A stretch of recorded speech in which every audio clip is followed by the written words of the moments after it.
The prank that made my friend's family move overnight and he never knew it was me. Original post. Alright, so picture this. It's the mid-90s, I'm a middle schooler, and pranking my friends are practically a hobby. One Friday, I was hanging out with a couple of my buddies. Let's call them Derek, Jamie, and Sam.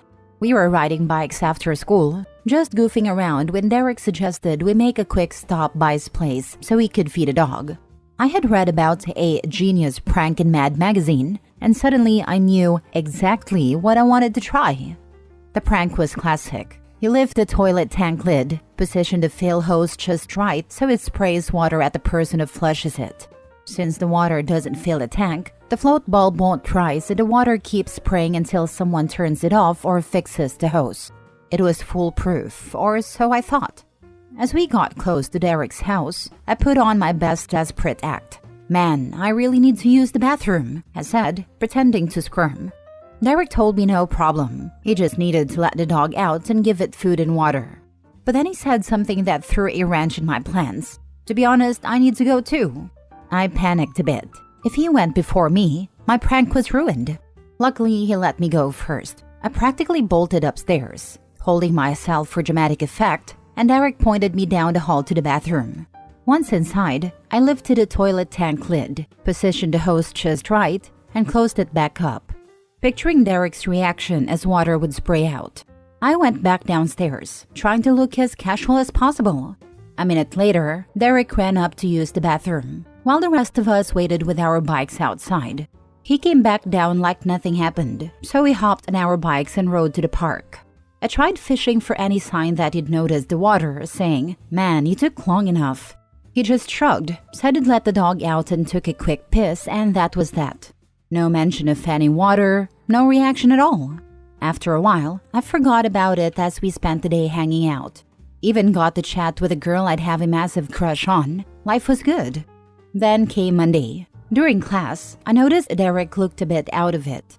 After lunch, the PA system crackled, calling him to the office and announcing he'd be leaving for the day. He looked confused, grabbed his stuff and left. The whole class heard him grabbing things from his locker outside. But then he didn't come back the next day, or the day after that. In fact, he didn't come back at all. We all wondered what the hell had happened. Finally, Sam, who was pretty tight with Derek, broke the news. Derek had moved away, just like that. My heart dropped. Derek was one of my closest friends, and it didn't make any sense. Sam explained that Derek's parents had been out of town that weekend, leaving him to check on the dog. Apparently, when Derek had gone to the bathroom, he flushed without noticing anything, and the prank went into full effect. The water kept spraying out all day Friday, then all through Saturday and Sunday, flooding the entire bathroom, then the hallway, and eventually causing the ceiling to collapse into the living room, and water to completely flood out the main floor and basement. When Derek's parents came home on Monday, they found the aftermath of the disaster. They had no choice but to pick up and leave, as their house, which was already on the verge of being condemned, was now finished for sure. The house has been taken down. I felt my stomach drop and my face go pale as it all clicked together.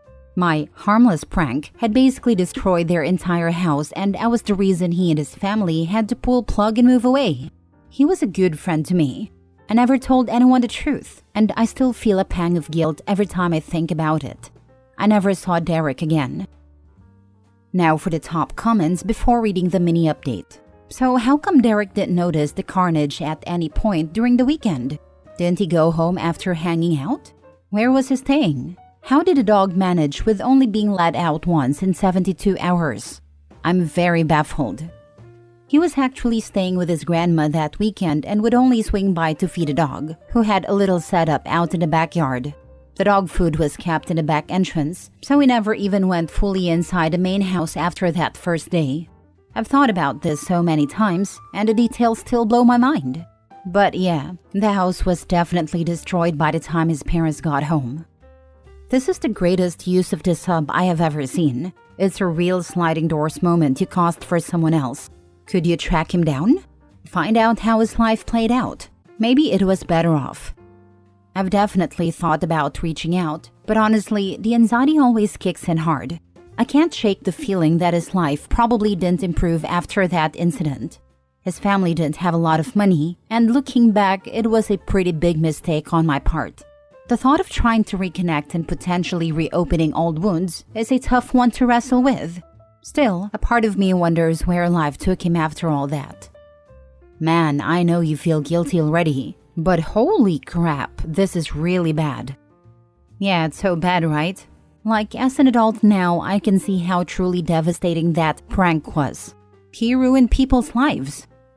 Financially ruining a family over a prank. Yeah, I don't know if I would be able to look at anyone in the face again after learning what happened. The intention was never to actually financially ruin anybody, but to harmlessly spray water at one of my friends. Definitely not something I ever thought would happen. Mini update. Honestly, the reactions to this have been not that surprising, and not in a good way. People are saying I deserve terrible karma or even worse, blaming me for supposedly ruining an entire family. Some even go as far as to suggest my prank could have caused someone to spiral into addiction or something even darker. It's wild to see this level of anger over something I did as a 6th grader, when I was just a dumb, immature kid trying to pull a prank. A lot of people are saying I should reach out and apologize, but the truth is, I don't even have social media like Facebook or Instagram to try and track him down. And I want to be clear, this was never meant to harm anyone. It was just a prank I'd read about, and I didn't think through the consequences. Now looking back, I realize how serious it turned out to be, and it's something I've regretted for years. The hate and accusations I'm seeing here make it sound like I set out with some evil plan to destroy a family, which is just insane.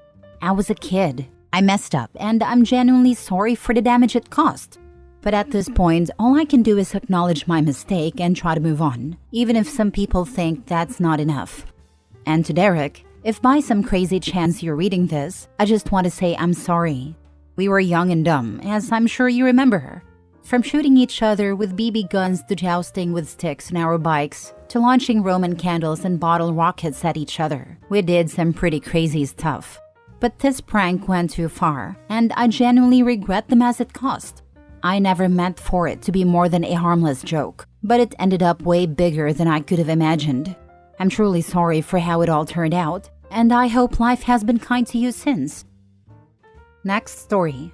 Am I the a-hole for not giving my late husband's mom any of the life insurance money after she paid for his funeral? My husband and I were both in our early 40s, married for 6 years, when he passed away suddenly a few months ago. It's been the hardest thing I've ever faced, and honestly, I've just been trying to survive each day since. Right after he died, his mom, my mother-in-law, stepped in and insisted on paying for all the funeral expenses. I was completely out of it, just in a fog, and really grateful for the help. Here's the thing, I totally forgot that my husband had a small life insurance policy through my job. I only remembered it recently and filed a claim, getting a payout. It's not a huge amount of money, but enough to help me move back across the country to be with my family and maybe put something down on a modest home so I can start over. When my mother-in-law found out about the insurance payout, she flipped out. She's demanding I pay her back for the funeral costs and accusing me of using her son. She said some really hurtful things, calling me selfish and implying I'm somehow profiting off his death. But she offered to pay for the funeral, and I truly didn't know about the insurance money at the time. I'm still so broken over losing him, and the thought of being cold heartless just adds to the pain. I know she's grieving too, but I'm trying to do what's best for me to heal and move forward.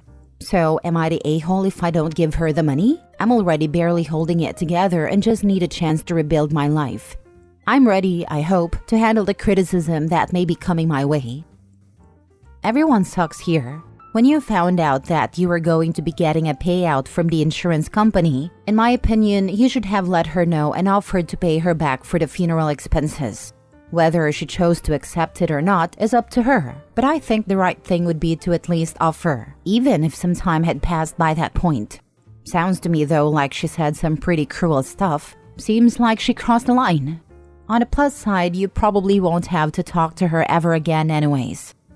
Fair point. In just a few comments I've seen so far, you all have made points that I feel I would normally think of / work through, but my brain is just not there yet. Flight or fight mode, I think. Also think of the fact she lost her son. No one is in the best headspace. Seems fair to just give her half of the funeral expenses if you can, then cut all contact with her since you have no children. She crossed a line with her insults that can never be fixed or retracted. In other words, she showed her true nature. Don't forget mother-in-law's grieving too. I am child-free, so we'll never know what it is like to lose a child. But even losing an adult child must be a horrific experience. Mother-in-law stepped up to deal with the funeral expenses when OP was too out of it to deal with this aspect of her husband's death. The name calling is vile, but mother-in-law's hurting too. And I can see how she feels used now that she finds out OP got a pretty decent sum in insurance. You're the a-hole, to be honest. You should at least give her some of the money. Both of you are grieving, and it's common for people who are grieving to be a bit, not selfish, but self-centered as a way to protect themselves. I don't think you are a selfish person, but you are only thinking about yourself, which is understandable in a crisis. Here's the thing, funerals are not cheap, and his mother had to pay for the funeral and was supporting you. The least you can do is reimburse her. I am genuinely sorry for both of your losses, and I hope that the relationship was not damaged by this misstep, as you both will need each other. It's okay if you need to tell her that you needed to hear from some peers to realize the mistake. Thank you. I appreciate your honesty. Last story. Am I the a-hole for telling my dad he chose between me and his fiancée when he prioritized her surgery over mine? I, 17 female, have had a rocky relationship with my dad. My parents married after I was born, hoping to provide a stable family for me. But they divorced when I was 11 after my dad went to rehab, and things only worsened from there. During rehab, he met his current fiancée and they later had a kid, 6 female. Since then, my dad has been mostly absent from my life. Whenever I have important events, he either has an excuse or doesn't show. I'd estimate he's been present for less than half my events since their divorce. A few years ago, I was diagnosed with scoliosis, and initially surgery wasn't needed. However, my condition got worse, and I was finally scheduled for surgery on September 20 of this year. I told my dad about it months ago, expressing how much I needed his support this time, and he promised to be there. But later, he texted to say he'd planned a vacation that would keep him away until mid-December, just as my recovery period would be ending. It broke my heart, but I accepted it. Then, 2 hurricanes hit his vacation spot, and he told me he'd make my surgery. I felt a glimmer of hope, but then just a week before my surgery, he texted again saying his fiancé's lung cancer surgery had been scheduled for the same day, a few hours before mine, at a hospital 30 minutes away. He said he might not make it to my surgery. But with him, might not usually means won't. He added that this wasn't about who he loved more. That message shattered me. I realized that no matter how much I hoped, he might never give me the attention and support I needed.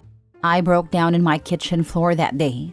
After sitting with my feelings, I texted him to tell him how deeply his actions hurt me.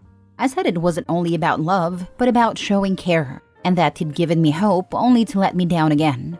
I questioned if his fiancé's surgery had really been scheduled last minute, or if he had known earlier but hadn't told me. I asked him to show he was my dad through his actions, not just his words. He responded, insisting the surgery was only scheduled the day he'd told me. But because he's lied in the past to save face, I reached out to someone who might know the truth.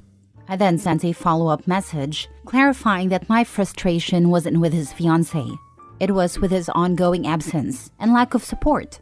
I said that even if his reasons were genuine, he could have at least shown some empathy.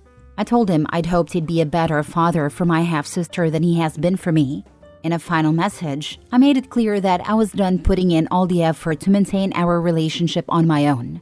I told him that if he wanted to be my dad, I would gladly be his daughter, but if he chose not to, I would be fine with that too. He hasn't responded, and honestly, I'd prefer he sit with what I've said. For once, I hope he really thinks about his actions and the impact they've had on me. So, am I the a-hole? Girl, your father hasn't shown up for you your entire life. What makes you think he is going to do it now? And furthermore, why do you allow him to have that power over you? He is not your father. He is the male who impregnated your mother. Stop elevating him to father status. This man is going to support the person he is making his life with, not the child he walked away from years ago. He doesn't prioritize you, and he never will, no matter what words he uses or promises he makes. Good luck with your surgery and focus on your recovery. Thank you, I will. Lung cancer surgery for fiancé trumps daughter who still has mom scoliosis surgery. But otherwise, from what you've said about his reliability, not a-hole. Maybe send fiancé a note wishing her luck. And if it was a lie, crap will hit the fan. No way. If I had to choose between my daughter and husband, I would 100% choose my daughter. Why? 1. My husband is an adult. 2. Me being at the hospital while he had surgery would not change the outcome of the surgery, so the severity does not matter. 3. Both surgeries could go wrong. If I had to choose whose smile I would see for the last time, it's my daughter's. 4. I love my husband very much. He is the love of my life. But it cannot be compared to how I feel about my daughter. Would I sacrifice my own life to save my husband? I don't know. Would I sacrifice my own life to save my daughter's life? Yes, without any doubt. Just let me know where to sign and it's done.